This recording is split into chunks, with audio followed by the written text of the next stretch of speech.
Hello friends, welcome to Jeevanya's kitchen. Friends, இன்றைக்கி நம்ம ரொம்ப சிம்பிளான முறையில் நல்லா டேஸ்டியாக நல்லா காரசாரமான பூண்டு சட்னி எப்படி செய்கிறதுன்னு பார்க்க போகிறோம். நார்மலாக செய்கிற சட்னியை விட இந்த மாதிரி செஞ்சு கொடுத்து பாருங்கள். எக்ஸ்ட்ராவாக 2 இட்லி கேட்டு வாங்கி சாப்பிடுவாங்க. அந்தளவுக்கு டேஸ்ட்டாக இருக்கும். செய்கிறதுமே ரொம்ப ஈஸியான ஒரு மெத்தட் தான். இது எப்படி செய்கிறதுங்கிறத பார்க்குறதுக்கு முன்னாடி நம்ம சேனல் ஜீவன்யாஸ் கிச்சனை மறக்காமல் சப்ஸ்கிரைப் பண்ணி பக்கத்தில் இருக்க பெல் சிம்பிளையும் கிளிக் பண்ணிக்கோங்க. இந்த சட்னி செய்ய ஸ்டவ்வில் ஒரு கடாய் வச்சுட்டு அதில் 2 டேபிள் ஸ்பூன் எண்ணெய் சேர்த்துக்கோங்க. எண்ணெய் காஞ்சதும் இதில் ஒரு 30லேருந்து 35 பூண்டு பற்கள் சேர்த்துக்கோங்க.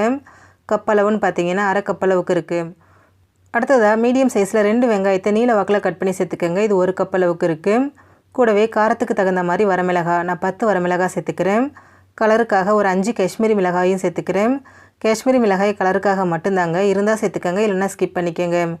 சேர்த்துட்டு ஸ்டவ்வை மிதமான தீயிலே வச்சுட்டு இதை நல்லா வதக்கி விடுங்க.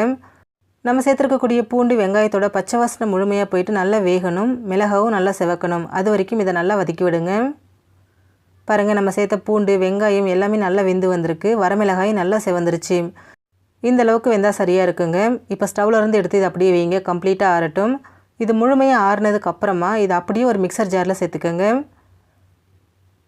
இப்போ இது கூடவே காரத்துக்கு தகுந்த மாதிரி உப்பு நான் 1 டீஸ்பூன் கல் உப்பு சேர்த்துக்கிறேன். கூடவே ஒரு சின்ன நெல்லிக்காய் சைஸ் புளி சேர்த்துக்கிறேன். சேர்த்துட்டு இதை தண்ணி எதுவும் சேர்க்காமல் ஃபஸ்ட்டு நல்லா அரைச்சி எடுத்துருங்க. அரைச்சி எடுத்ததுக்கப்புறமா இதில் தேவையான அளவு தண்ணி சேர்த்துக்கோங்க. சேர்த்துட்டு நல்லா நைஸாக நல்லா திக்காக அரைச்சி எடுத்துருங்க. பாருங்கள், இந்த அளவுக்கு நைஸாக நல்லா திக்காக அரைச்சி எடுத்துக்கோங்க. இப்போ இதை தாளிச்சிக்கலாம். அதுக்கு ஸ்டவ்வில் கடாய் வச்சுட்டு அதில் 2 டேபிள் ஸ்பூன் எண்ணெய் சேர்த்துக்கோங்க.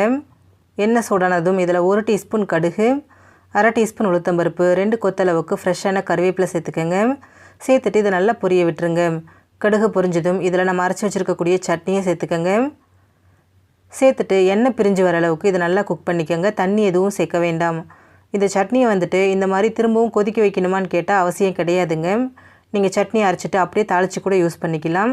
ஆனால் இந்த மாதிரி திரும்பவும் கொதிக்க வச்சு யூஸ் பண்ணும்போது டேஸ்ட்டும் நல்லாயிருக்கும். எக்ஸ்ட்ராவாக ஒரு 2 நாளைக்கு வச்சு சாப்பிட்லாங்க, கெட்டு போகாமலும் இருக்கும். இப்போ 2 நிமிஷம் இது நல்லா கொதித்து எண்ணெய் பிரிஞ்சு வரட்டும். பாருங்கள், 2 நிமிஷம் போல் ஆயிருக்கு. எண்ணெய்லாம் பிரிஞ்சு வர ஆரம்பிச்சிருச்சு. பாருங்கள், சட்னி பாருங்கள் கடாயில் ஒட்டவும் இல்லை. இந்த பக்குவம் வந்தால் போதும். இப்போ நம்ம இதை ஸ்டவ்லேருந்து எடுத்துடலாம்.